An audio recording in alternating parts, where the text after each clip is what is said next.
Okay, I'm going to have a go at reading a Cottar Saturday Night, which is a very good Burns poem. And a cotter in Burns' time was a poor peasant who was given the use of a cot, which is a cottage, by the property owner in exchange for labour, as opposed to paying rent. So this poem relates to the cotter and his family. Takes time to relax on a Saturday evening. I guess the Christian Sabbath would be the Sunday. I'm told that a great number of people used to keep Sabbath on the Saturday in Scotland after the Reformation, but we know that we've discussed that that's a Roman count and not a biblical one. The biblical Sabbath is counted by or from the new moon in the 7-day cycle there, which that I've discussed before. It was Burns Day yesterday, and so this is one of the books I have, obviously very old, but Burns was around during a very Christian era, and let's just see if you can appreciate the culture of the day and Scottish culture at that time. And we know that Robert Burns is known worldwide as one of the great poets of the last 500 years. Now it says here that a Cottar Saturday Night is inscribed to R. Aitken, Esquire. It says, "Let not ambition mock their useful toil, their homely joys and destiny obscure, nor grandeur hear with the disdainful smile the short and simple annals of the poor." So what that's actually saying is don't give up family life for silly ambition, and basically a poor family that knows God is a rich family. I believe that's, even though God isn't mentioned, I think that's what I sort of get from that. I'm a Christian, so that's what I sort of understand from that. Hallelujah. So let's read it out. It says, "My loved, my honoured, much respected friend, no mercenary bard his homage pays, with honest pride, a scorn each selfish end. My dearest meed, a friend's esteem and praise, to you I sing in simple Scottish lays. The lowly train in life sequestered seen, the native feeling strong, the guiltless ways. What Aitken in a cottage would have been, though his worth unknown, far happier than I ween. November chill blaws loud wi' angry slaw. The shortening winter's day is near a close. The miry beasts retreating frae the plough. The blackening trains or crawls to their repose." Just given as a side note here, Aitken is a writer in Ayr and a friend of Burns. Burns at Musgiel always made family worship. So basically what he's saying is, I think, as far as I can see, they were Christians. This is exalting God, and as you'll see, this as the poem unfolds. It says, and strangely, this poetry is very big in Russia, which supposedly in Russia they don't have any faith in God, but although it's very popular there, so it's interesting. "The toil-worn cotter frae his labour goes. This night his weekly moil is at an end. Collects his spades, his mattocks and his hoes, hopping the morn and ease the rest to spend, and weary o'er the moor his course does hamward bend." I don't think that's anything to do with gangster rap, but bear with me. Basically they were farmers, "At length his lonely cot appears in view, beneath the shelter of an aged tree, the exponent wee things toddling stature through, to meet their dad wi' Fletcherton noise and glee. His wee bit ingle blinking bonnily, his clean hair steen, his thrifty wife smile, the lisping infant prating on his knee, does his weary caw and care beguile, and makes him quite forget his labour and his toil. Believe the elder bairns come draping in, at service out among the farmer's ruin, some ca the plough, some herd, some tenty rein. A canny errand to a neighbour's town, their eldest hope, their Jenny woman grown, in youthful bloom, love sparkling in her ee, comes hame perhaps to show a braw new grown, or deposit her sair 1 penny fee, to help her parents dear, if they in hardship be. With joy unfeigned brothers and sisters meet, and each for others' welfare kindly speers. The social oars, swift wingled unnoticed fleet, each tells the uncles that he sees o'er hearts. The parents prattle aye their hopeful years, anticipation, forward points of view. The mother wi' her needle in her shears, gars Oz clays look amidst as wheels the new. The fathers mixes away admonition due. Their masters and their mistress command, the youngsters are warned to obey, and mind their labours wi' indent hand, and near throughout o' sight to jock or play. And oh, be sure to fear the Lord alway, and mind your duty duly morning and night, lest in temptation's path ye gang astray. Implore his counsel and assisting might, they never sought in vain that sought the Lord aright. But hark, a rap comes gently to the door.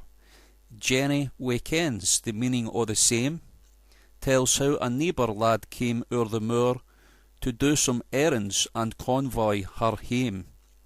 The willy mother sees the conscious flame sparkle in Jenny's ee and flush her cheek, with heart-struck anxious care inquires his name, while Jenny haffens is afraid to speak. Well pleased the mother hears it's nae wild, worthless rake. With kindly welcome Jenny brings him bean. A strapping youth he takes the mother's eye. Blithe Jenny sees the visits no ill taken. The father cracks of horses, ploughs and key. The youngster's artless heart overflows with joy. But blate and laithfu, scarce can we behave. The mother's way a woman's wiles can spy. What makes the youth sae bashful and sae grave? We'll please to think her bairns respected like the lave. O happy love, where love like this is found, O heartfelt raptures, bliss beyond compare. I've paced much this weary mortal round, and sage experience bids me this declare.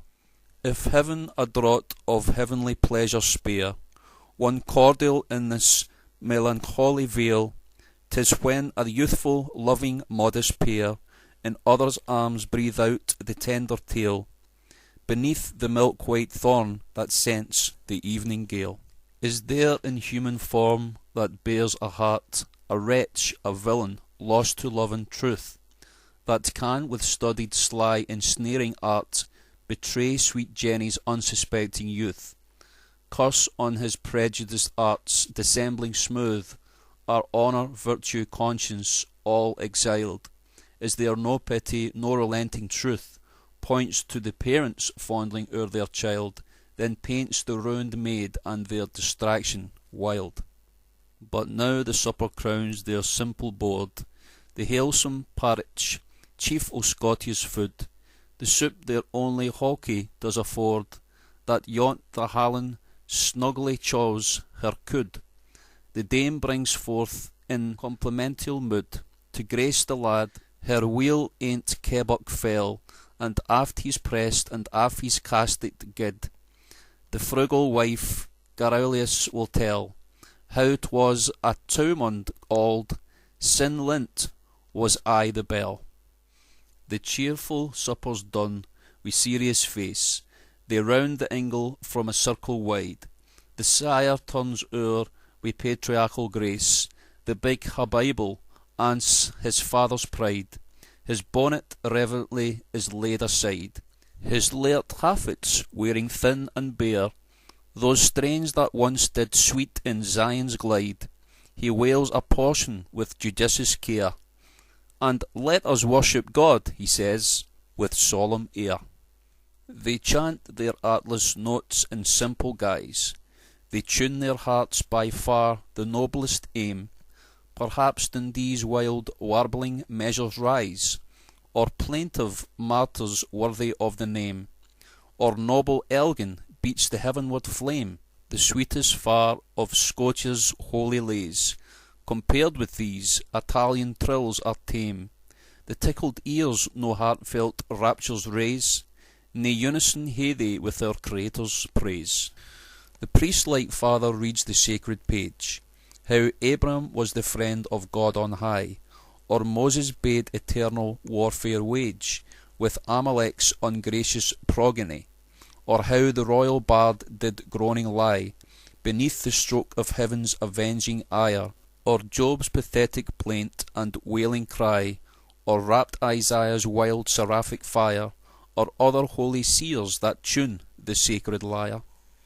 Perhaps the Christian volume is the theme, how guiltless blood for guilty man was shed, how he who bore in heaven the second name had not on earth whereon to lay his head, how his first followers and servants sped, the precepts sage they wrote to many a land, how he who lone in Patmos banished saw in the sun a mighty angel stand, and heard great Babylon's doom pronounced by heaven's command. Then kneeling down to heaven's eternal King, the saint, the father, and the husband praise.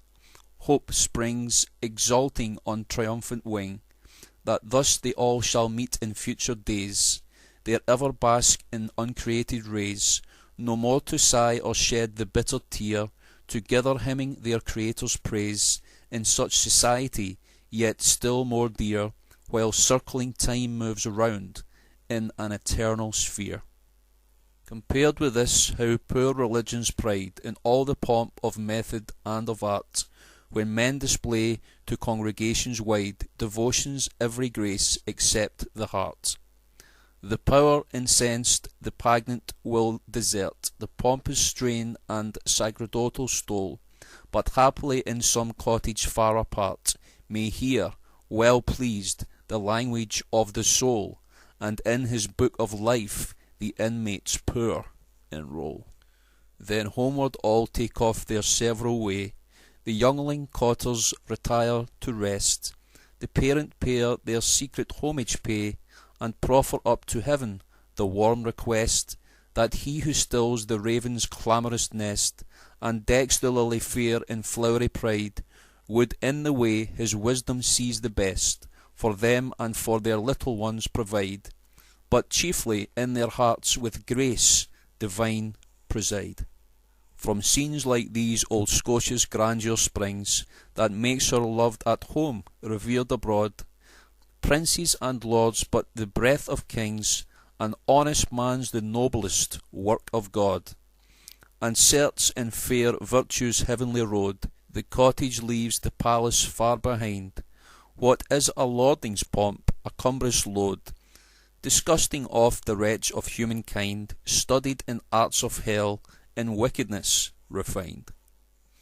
O Scotia, my dear, my native soil, for whom my warmest wish to heaven is sent, long may thy hardy sons of rustic toil be blessed with health, and peace, and sweet content.